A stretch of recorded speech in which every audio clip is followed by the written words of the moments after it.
Hello, welcome guys. আশা করি সবাই অনেক ভালো রয়েছেন। আজকে আমরা কথা বলবো ইনফিনিক্স এর একটি হট ফোন নিয়ে, অর্থাৎ ইনফিনিক্স হট 5G, যার বাংলাদেশ বাজার মূল্য 15,000 টাকা ও ভারতে 9,000 রুপি। প্রথমে ডিজাইন নিয়ে বলতে গেলে এর বডিটা প্লাস্টিক দিয়ে তৈরি, দৈর্ঘ্য 167.64 মিলিমিটার, প্রস্থ 77.67 মিলিমিটার ও থিকনেস 8.14 মিলিমিটার, ওজন 199 গ্রাম। পাওয়া যায় shadow blue, silk black, monsoon green, plum red. ফোনের ডিজাইন ও কালারটা হয়তো সবার পছন্দ হলেও পিছনের ক্যামেরা বাম ও সামনের নচযুক্ত ডিসপ্লেটা কারো কারো পছন্দ নাও হতে পারে, কারণ ডিসপ্লের বেজেলটা বেশ মোটা আর চিনগুলোও আমার মোটা লেগেছে।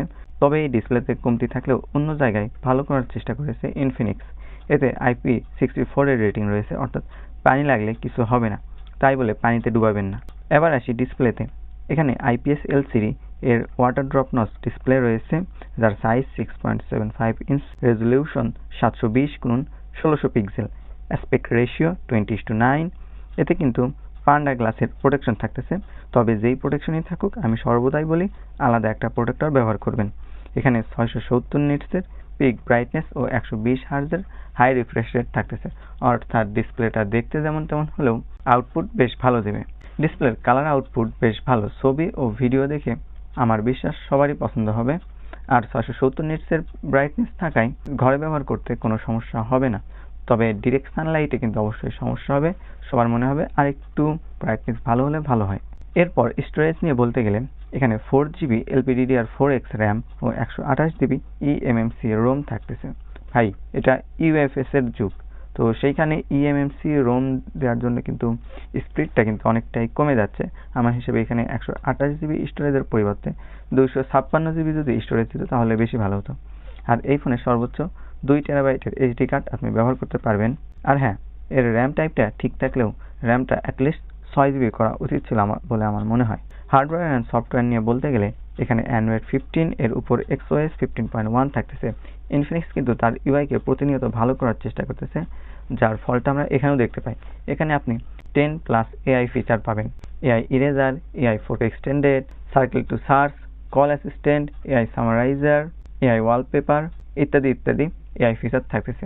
আর এসওএস হিসেবে থাকতেছে মিডিয়াটেক ডাইমেনসিটি 6400, যা 8 কোরের 6 ন্যানোমিটার আর্কিটেকচারে তৈরি একটি চিপ। আর জিপিইউ হিসেবে রয়েছে Mali G57MC2।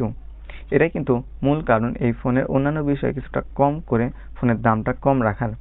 আমরা অনেকেই এই বাজেটে ইউনিএসওসি T720 এ ধরনের এসওসি দেখতে পাই, কিন্তু এখানে ডাইমেনসিটি এর একটি 5G এসওসি ব্যবহার করার জন্য ফোনটা কিন্তু বেশ ভালো পারফরমেন্স ও ইউজার এক্সপিরিয়েন্স দেয়। আর এই জন্যই ফোনটার দামটা কম রাখতে গিয়ে তাদের অন্যান্য বিষয়ে একটু কমতি করতে হয়েছে। এর ইউজার এক্সপিরিয়েন্স ও গেমিং রেজাল্ট কিন্তু আপনারা বেশ ভালো পাবেন। এর আন্তর্জাতিক স্কোর 4 লাখ প্লাস আসে, যা আমি আরও বেশি আশা করেছিলাম।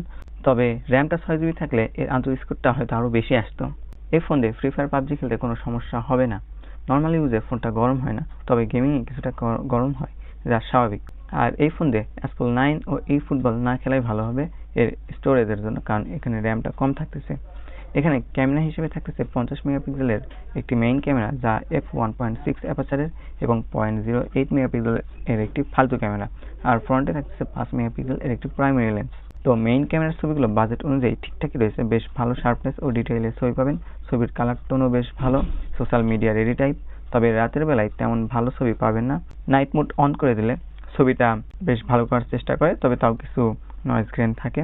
বেশি আলো দিতে পারলে মোটামুটি ভালো কাজ চালানোর মতো ছবি পাবেন। আর নাইট মোড অফ করে রাখলে মোটামুটি বেশ ভালোই নয়েজ গ্রেন নিয়ে নেয়। এর মেইন ক্যামেরা দিয়ে 15x এর ডিজিটাল জুম করতে পারবেন, যা এই বাজেটে বেশ প্রশংসনীয়। আর এর ফ্রন্ট ক্যামেরাটা 5 মেগাপিক্সেল অনুযায়ী ঠিকঠাকই ছবি দেয়, তবে ইনডোর বা লো লাইটে ছবি সফট করে অনেকটাই। এখানে এদের 8 মেগাপিক্সেলের ক্যামেরা দেওয়া উচিত ছিল বলে আমার মনে হয়। আর এর থেকেও ভালো কথা, এই ফোনের মেইন ক্যামেরা ও ফ্রন্ট ক্যামেরা দিয়ে আপনি সর্বোচ্চ 2K 30fps এ ভিডিও করতে পারবেন।